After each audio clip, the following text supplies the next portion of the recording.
जिंदगी ऐसी ये पहेली आए, कभी ये हंसाए कभी ये रुलाए। जिंदगी ऐसी ये पहेली हाय, कभी ये हंसाए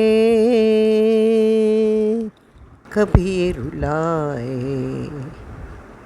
जी हाँ, सुबह में न्यूज़पेपर खोले तो ऐसी ही होती है ना न्यूज़, कभी हंसाती है कभी रुलाती है। और कल तो इतना बड़ा झटका दिया है, इतना बड़ा धोखा दिया है इस ज़िंदगी ने। हाँ, एक विमान भर के जो लोग जा रहे थे लंदन तक, यहाँ वहाँ उठे ही नहीं, उड़े ही नहीं, आसमान में गिर गए, सारे सपने चकनाचूर हो गए। जिंदगी, इसीलिए मुझे न्यूज़पेपर खोलने को ही डर लगता है। न जाने क्या लिखा है इसमें, हंसाने के वास्ते वजह, हंसाना तो छोड़ो, रुलाना ही ज़्यादा होता है। सब पॉलिटिक्स, अभी देखो उसमें वो एयर क्रैश में भी पॉलिटिक्स समाया है। क्या बोलेंगे, सर्वसाधारण लोगों को भी इस सुख की सांस लेने नहीं देते हैं ये। हाँ, क्या बोले। वो कश्मीर में वैसा हुआ, चुन चुन के बदला लिया, चुन चुन के बदला लिया। और अभी यहाँ एक फैमिली तो लंदन कायम के सेटल होने के लिए जा रही थी, बड़ी खुश थे, फैमिली बड़ी खुश थी, बड़े बड़े सपने देखे थे। लेकिन क्या सपना और क्या सच्चाई, इसमें बहुत अंतर है, ज़मीन आसमान का अंतर है। इसीलिए जो करना है वो अभी कर लो, इसी वक्त, इसी क्षण, कल की राह न देखो। उन बेचारों ने सालों साल हार्ड वर्क करके, कमाई करके, सीख के लंदन जाके सेटल कर होने का फ़ैसला किया। क्या हुआ, इतने साल की मेहनत एक उड़ान में ख़त्म हो गई है ना। क्या बोले, बोले तो क्या बोले। ज्ञाति में हम सब देवी की पूजा करते हैं, स्तोत्र पढ़ते हैं। उसमें एक देवी कवच करके एक स्तोत्र है, मार्कंडेय ने लिखा हुआ है। ऐसा कहते हैं कि वो स्तोत्र का पठन करने से कुछ भी हानि नहीं होती है जीव की।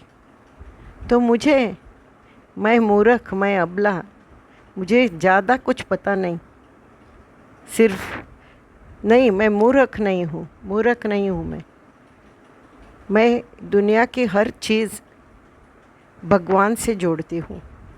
और इसलिए आज सुबह में मैंने भगवान को बहुत डांटा, बहुत डांटा।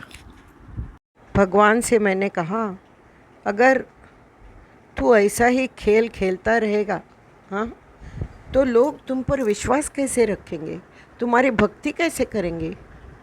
तुम तो चाहते हो ना तुम्हारा फ़ैन मेल बहुत हो, हाँ, तो फिर इनकी रक्षा क्यों नहीं कर सकते आप, क्यों नहीं कर सकते। तो ऐसा ही मेरे मन में ख्याल आया।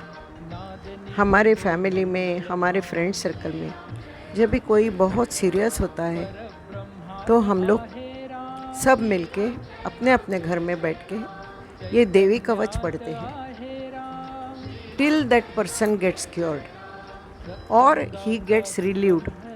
ऐसा ही हम प्रार्थना करते हैं। अगर बहुत सीरियस हो तो हम भगवान को बोलते हैं, माता रानी को, कि आप उसे चलता फिरता करना है तो ही उसको ठीक करो, नहीं तो उसको आपके चरणों में ले लो। ऐसे हम प्रार्थना करते हैं। तो मुझे क्या लगा, ऐसे ही मैं मूर्ख अज्ञानी नहीं हूँ, भक्त हूँ, भगवान की भक्त हूँ। मुझे ऐसा ही लगा, क्यों ना एरोप्लेन में, ट्रेन में जो सफ़र चलता है उन्हें ये देवी कवच का पाठ बैकग्राउंड में ऐसे म्यूज़िक लगा के क्यों नहीं रखते हैं ये लोग। ऐसे भी एरोप्लेन में बैठते हैं तो इंग्लिश म्यूज़िक तो चालू ही रहता है ना, तो इसके बदले ये कवच लगाओ ना। मेरा अकेले का कौन सुनेगा, मैं अकेले क्या कर सकती। सब लोगों ने मिलकर अपने स्तोत्र पॉपुलराइज करना चाहिए। और ऐसे एक एयर इंडिया या किसी फ्लाइट में संस्कृत में अनाउंसमेंट हुई, ऐसे चेंजेस करते रहते हैं। हाँ, तो क्यों ना हम सनातन धर्म के बड़े बड़े अच्छे वेद लगाएं ट्रैवलिंग में, सॉफ्ट म्यूज़िक, बैकग्राउंड म्यूज़िक, तो सबको उसका फल मिलेगा, रक्षण मिलेगा। स्पेशली वो कवच, देवी कवच, रक्षण मिलेगा। ललिता सहस्रनाम रक्षण के लिए है, विष्णु सहस्रनाम रक्षण के लिए है। देखो उस एयर क्रैश में सब जल गया, लेकिन भगवत गीता को कुछ नहीं हुआ, दिखाया था, है ना। तो हम क्यों ना अपनाएं अपने स्तोत्र जो हमने ऋषि मुनियों से परंपरागत सुनते आए हैं, सीखते आए हैं, क्यों ना उसका हम इस्तेमाल करें और भगवान का आशीर्वाद पाए।